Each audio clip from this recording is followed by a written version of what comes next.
Fraser Simons. This is my channel, Springboard Thought. Today I'm doing week 3, November 2021 weekly reads, which is like a little mini wrap-up that I'm doing.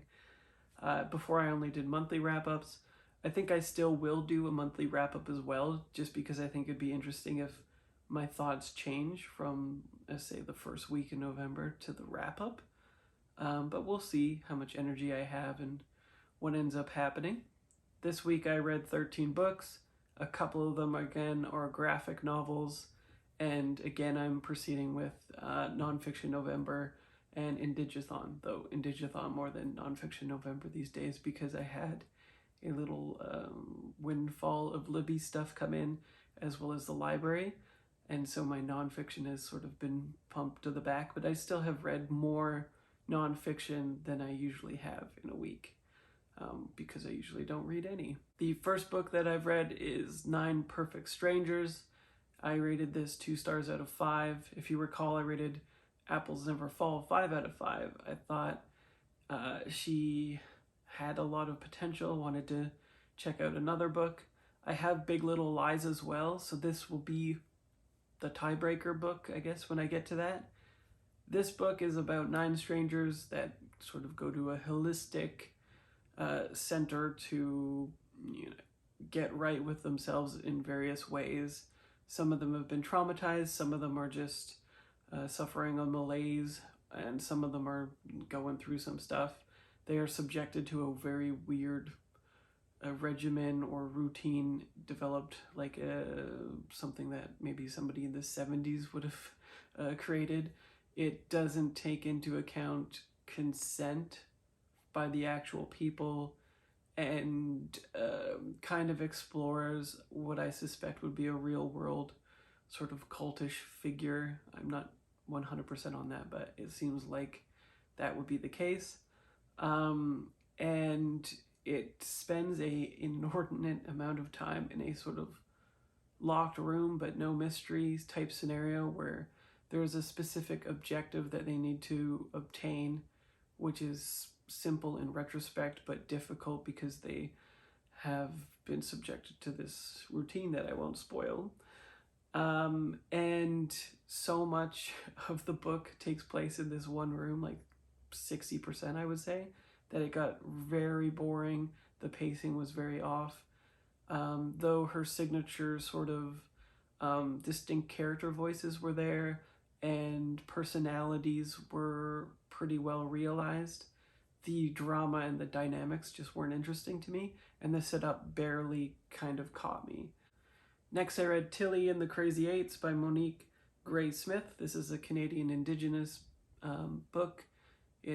I consumed it on audio, which was very good. The woman was really adept at going into different voices, even when it was like older people. I think 4 elders from a specific nation are chaperoned by Tilly for one, and I think another person as well, using this as an excuse basically to sort of navigate her own personal issues that she's dealing with in her marriage and just being sort of discontent. And then that becomes a sort of common theme throughout the trip. They're all going to the biggest powwow in, I believe it's Arkansas. It's the biggest one in North America anyway. It's a bucket list item for one particular elder, and then everybody else sort of like invites themselves. It is definitely on the intersections of self-help and fiction, which is not specifically for me. Think Midnight Library, think the phone booth at the end of the world, that kind of stuff. But that being said, the characters are really great. It is sort of after-school special-ish where the elders are giving very specific life advice, and all the issues are very transparent, and the diction is very simple. The problems that are occurring feel a little too plotty to me and not very organic. But otherwise, for what it is that thing very well, I think. It just really need to be aware of the young adult content, the transparency of the narrative, and sort of the contemporary / commercial fiction-y feel of it. Next, for Discworld, I read with everybody else, Going Postal, Terry Pratchett. I ended up giving this 4 stars, and I actually liked it quite a bit, which is, if you've been watching me, maybe a surprise, because I hate humor or comedy in most cases for fiction, and I thought Terry Pratchett would be similar because I tried Good Omens before and couldn't even handle it. I think I made it 2 chapters or something before bailing on that book. But this was interesting because the funniest parts of the novel work at multiple levels. Moist is the name of the character, which is just a funny name anyway, or word. And he is a thief who's condemned to be hung. He ostensibly dies for all intents and purposes. The dictator of this particular place, Ankh-Morpork, I think is correct, he offers Moist a deal to be the head of the postal department, which is very strange. He doesn't have any expertise whatsoever, but it's this or death. He's meant to sort of like restore the renown of the postal service, but also be, you know, if he fails and or dies, for the forces that we end up meeting are aligned against the postal service, which is basically public sector versus private sector, kind of. He is sort of an easy scapegoat or whatever, or at least a disposable person.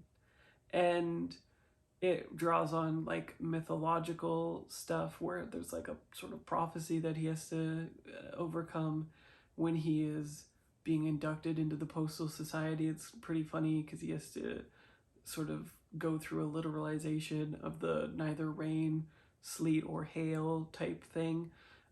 But it's sort of like a cheap reenactment of it. For the snow or the hail or whatever, they just have like ice cubes and roll it down his back, and other funny stuff like that. But by far the most interesting part of it was that the social commentary that comes along with it. There's golems that are basically just laborers and sort of dehumanized and programmed essentially to do labor. There's commentary there, but there's also Moist himself is a criminal grifter type person. For Moist to be the right person for this job, he has to sort of con the system. And so it's like conning the con men and conning the oligarchy. And it's very YA, and the jokes are sort of like dad jokes sometimes. And the personal to personal jokes is definitely hit or miss, probably like 50-50 for me. But the social commentary and the overall themes that Pratchett was trying to communicate, I think, get communicated quite well. And so 4 stars for exceeding my expectations. I'll definitely continue reading the books with the readathon. There's going to be another book for the next couple months at least. Hogfather is next. I'll put the link below for the announcement of that. It's a great group of people co-hosting it. Katja, Scott from Gunpowder Fiction and Plot, Sina from Beating Around the Books, and Rosie Cockshut from her own channel. Next, I read Nopaming, The Cure for White Ladies. This is a book by Leanne Simpson, who is very well known and very well regarded in Canadian circles. I would hope the rest of the world as well, but I know her from Islands of Decolonial Love, which was a fantastic book, and somehow this is even better. This book is completely fantastic. It might end up being my #1 pick for the year. This is a book about a indigenous woman who has frostbite. She is laying out on the ice, a probably not great future coming to fruition, and she sort of, I guess, kind of fractures into different entities, or more accurately, probably like extends her consciousness or her existence to these different entities that are already in the world while she is sort of processing what is happening to her. There are 7 characters in total, I believe, and each is sort of a different aspect of this particular person's life.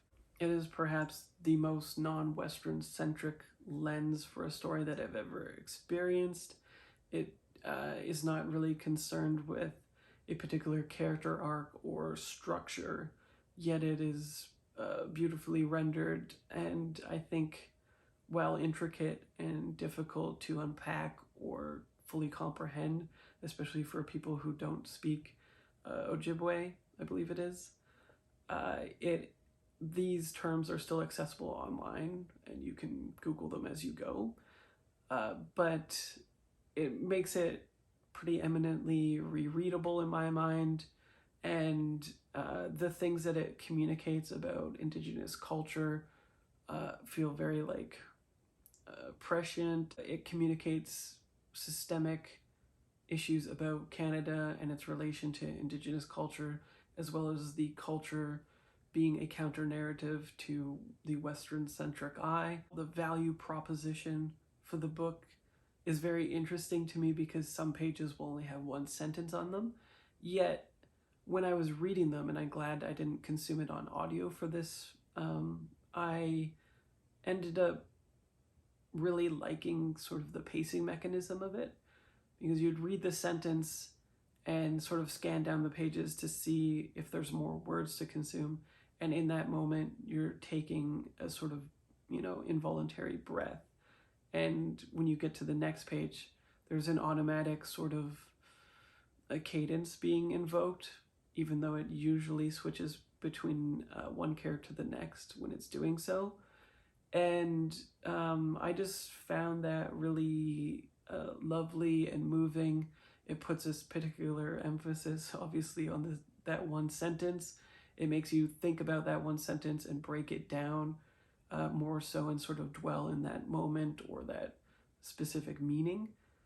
And it is inherently against, sort of capitalistic construction of art culture, basically, the commodification of the novel, in the sense that the value proposition is typically with a novel that you're getting a large amount of words or X amount of words in every page.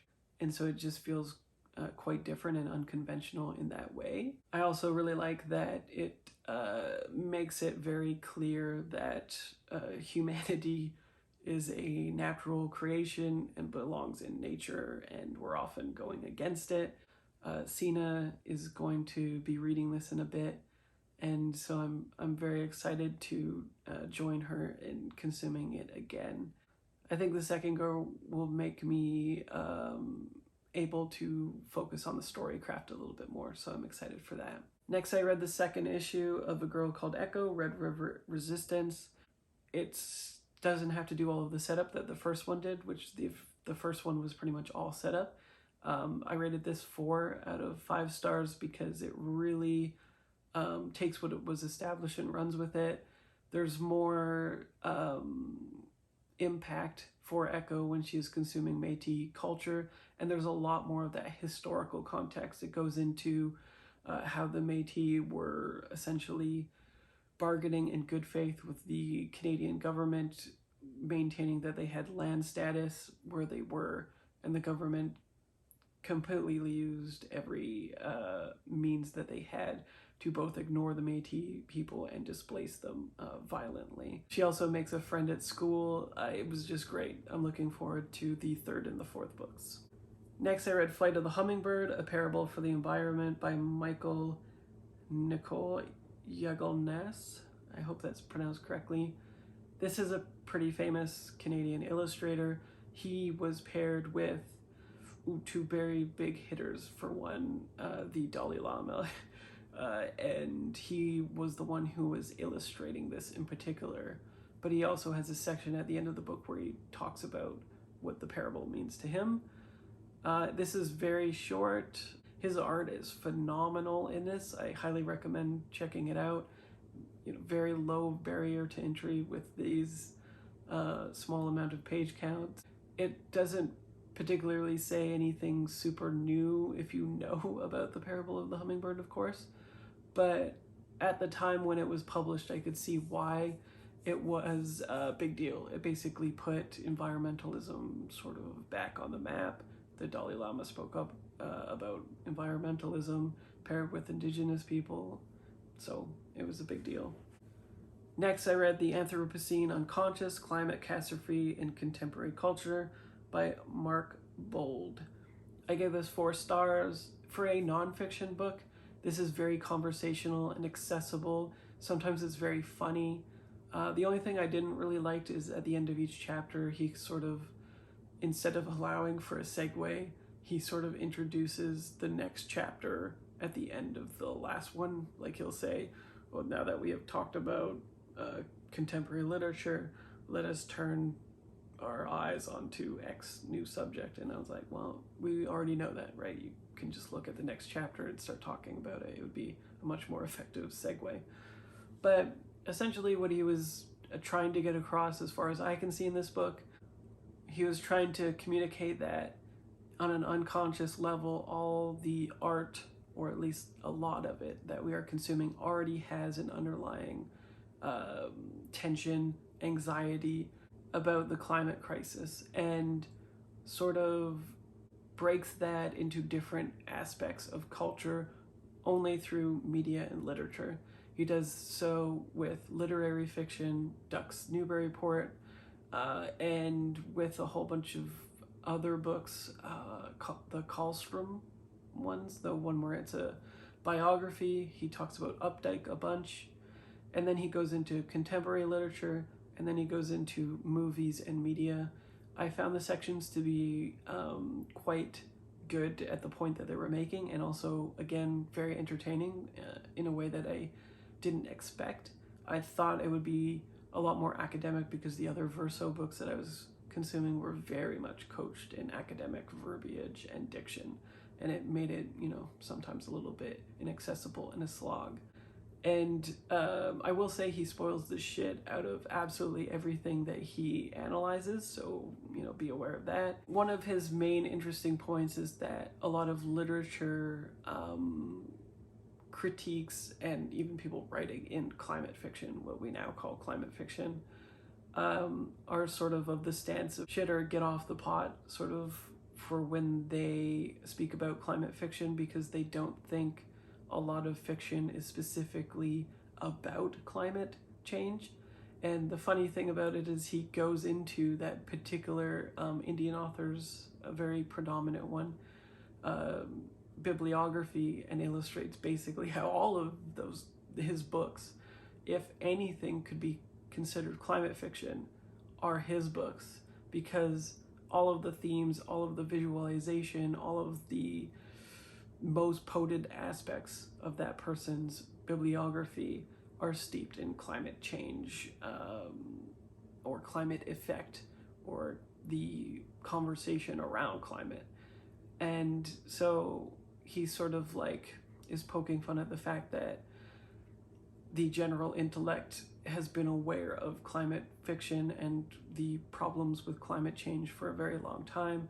In an unconscious level, we're all feeling it like a sort of knot in the back, and it can't help but come out through all of our art. And it's sort of a symptom of modernity that we're able to look at it directly, yet not make the correlation because of this dread that we feel from it. So I thought it was very good. I would definitely recommend it. Next, I read a Writers' Trust nomination. I don't believe it won. I'm pretty sure the Writers' Trust was won by The Strangers by Katherena Vermette, which I have a video coming on soon. It was very good. August into Winter is by Guy Vanderhoog. He's no stranger to the Writers' Trust Award. He's pretty prestigious in Canadian circles, and I can see why. It's my first book that I've consumed of his. It's historical fiction. It goes between the Great War and another timeline where the people who were in that war are, further on in their lives, and a bunch of different tension is set up there, and how the war affected them directly correlates, of course. So it's sort of showing PTSD, it's showing various angles of how people interacted with the war, what losing people in the war, depending on your marginalization, your privilege, sort of could look like. There's a low-key, simmering romance kind of plot, but it's very realistic and not hammy whatsoever. It kind of did what it was set out to do. I don't like war fiction or military fiction, so I only liked the sort of more modern storyline. If you want a military and historical fiction and war perspective of Canadians instead of typically like Europeans and Americans, you might find this quite fascinating. It seems well researched. It seems very well realized. The voice is exceptional. His mastery of language, his diction, his similes, and just overall construction is excellent. The overall structure of it, because it is quite long, the pacing feels a little bit off to me, only because I didn't want to dwell in the military fiction aspects of it. I then read Assembly by Natasha Brown. I did not like this book. I gave it 2 out of 5 stars. So at a structural level, I could see what it was doing and appreciated it very much. The construction of the book was excellent. I thought it was really good with form meets function, what she was trying to communicate about her lived experience with microaggressions and overt racism, misogyny, people wanting to touch her hair. And then the overall structure does a really good job of communicating sort of how she has arranged those moments in her mind, whether it's something she specifically has suffered at a workplace or something she imagines could happen in that workplace based on lived experience and based on knowing these people, and sort of how she has that interplay with those people was very good. But the experience of reading it was terrible for me. I did not like the voice. I found that the vignettes, because there are so many in a short amount of time, become very formulaic. They begin with hyper-specificity. That was very good for me. I really like description. It devolves into sort of the only interaction that is taking place and then leaves, usually in a paragraph that is constructed with, there was a lot of paragraphs with the exact same formula: sentence, semicolon, sentence, semicolon, sentence, semicolon, em dash, em dash, and then the concluding sentence to it. And it just became really grating for me.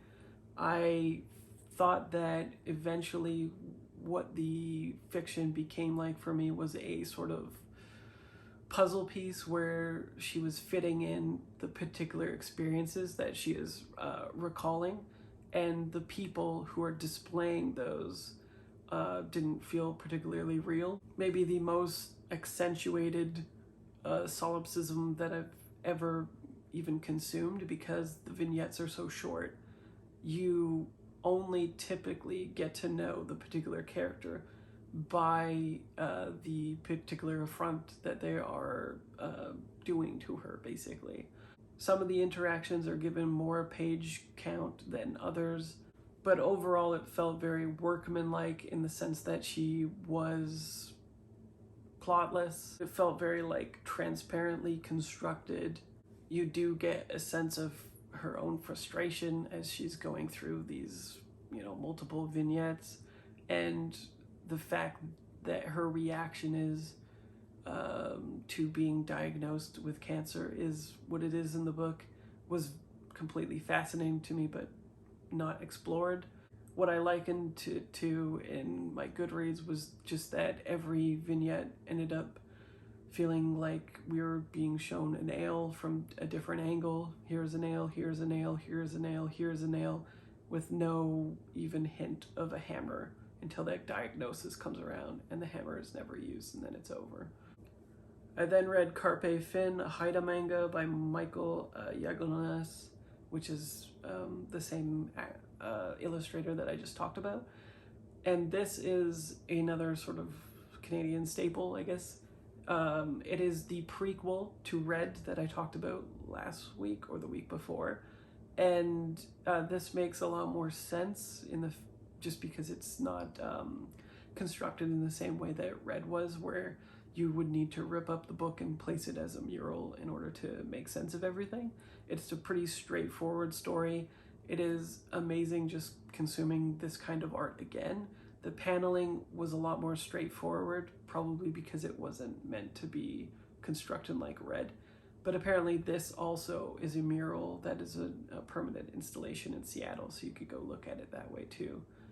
And it tells the story of the carpenter and how they ended up on the rock where Red found them. I saw some people were more confused about it still, but that's again because it's not Western centric. It is communicating very specific mythological ideas about this person's indigenous culture. I didn't find it particularly confusing. I thought it was very evocative, very interesting, and again, the artists stand out. Next I read Will I See by David Alexander Robertson.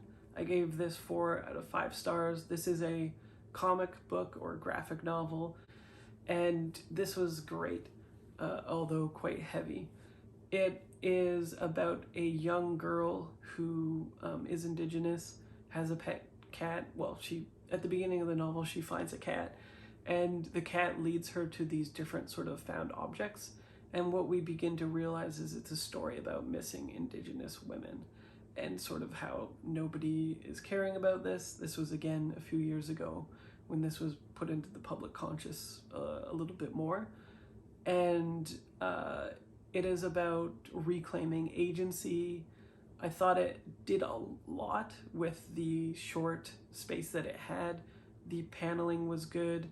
The artwork was good. It doesn't have very much color. It's pretty harrowing at times. Like, she believes she's being followed.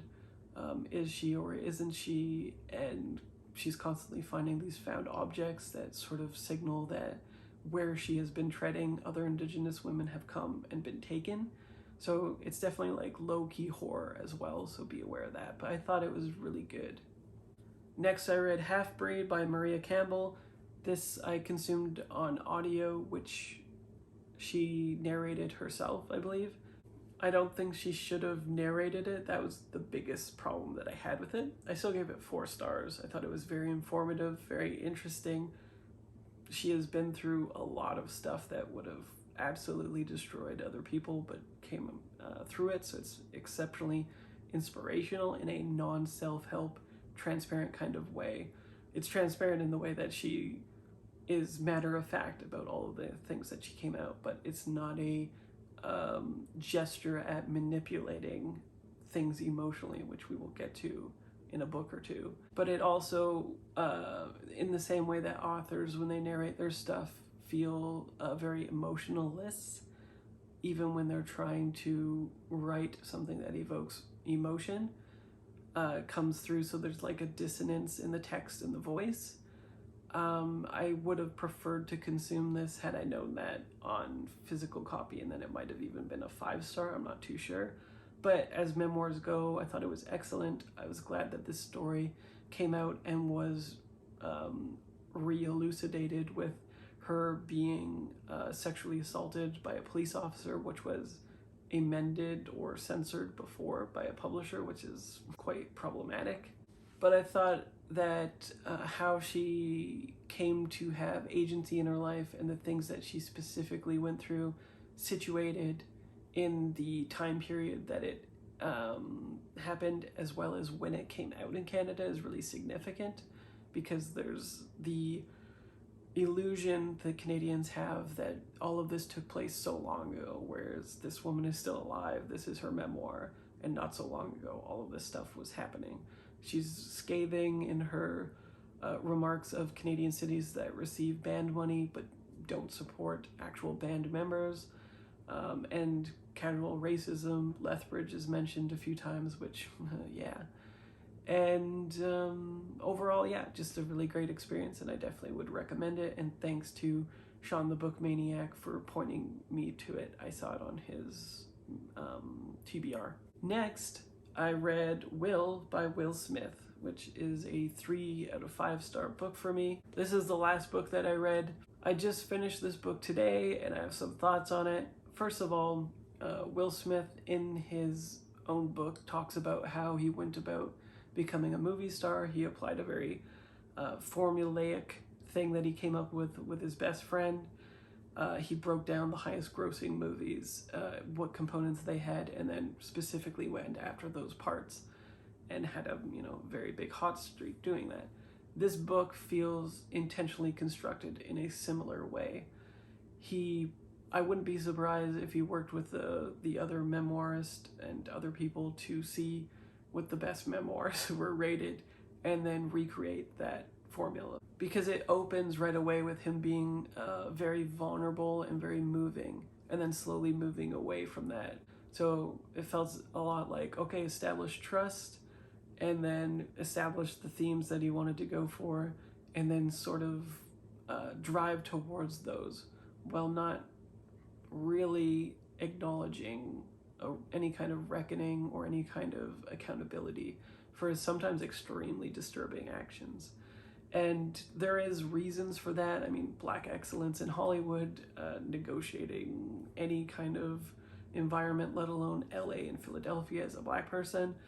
But he did some pretty messed up shit as well. Like, when your girlfriend cheats on you, you ask for her hand back, and then you hit a low point in your life and she gets all gussied up to go out. He assumes that she's going to, go cheat on him. When she gets back at 4 a.m. or something like that, he has assembled every single thing that she was bought by him, and he pours lighter fluid on it and then torches it. And then he's like, yeah, I was young, but she didn't deserve that. I'm like, yeah, no shit. He does recognize that he has trauma from the upbringing of his father, who was physically abusive to him and particularly his mother. He acknowledges that he has often negotiated life through a place of fear and cowardice and not being wanted to perceive as a coward. And he just has a lot of trauma that he had to work through and didn't begin to until it seems like 40s or something like that. Those particular vulnerabilities and traumas of negotiating his life don't make a reoccurrence later on in the book. The reason why it's 3 out of 5 stars is that for what the thesis is of this book is him communicating the most vital self-help aspects of his personality and his life, and to grant insider knowledge into very specific moments that people are often interested in his life. It does deliver on those things, and he narrating his own story, of course, is very good. So go into this for the fun factor, for the entertainment value, but make no mistake, that is definitely a intersectional commercial fiction memoir self-help narrative that is ultimately feeling quite vapid. And that's it. That was my week in reading. Hopefully this was fairly quick. I hope you had a great week reading. Let me know what you've read in the comments below. And if you've read any of these books, I'd love to know what you thought of it.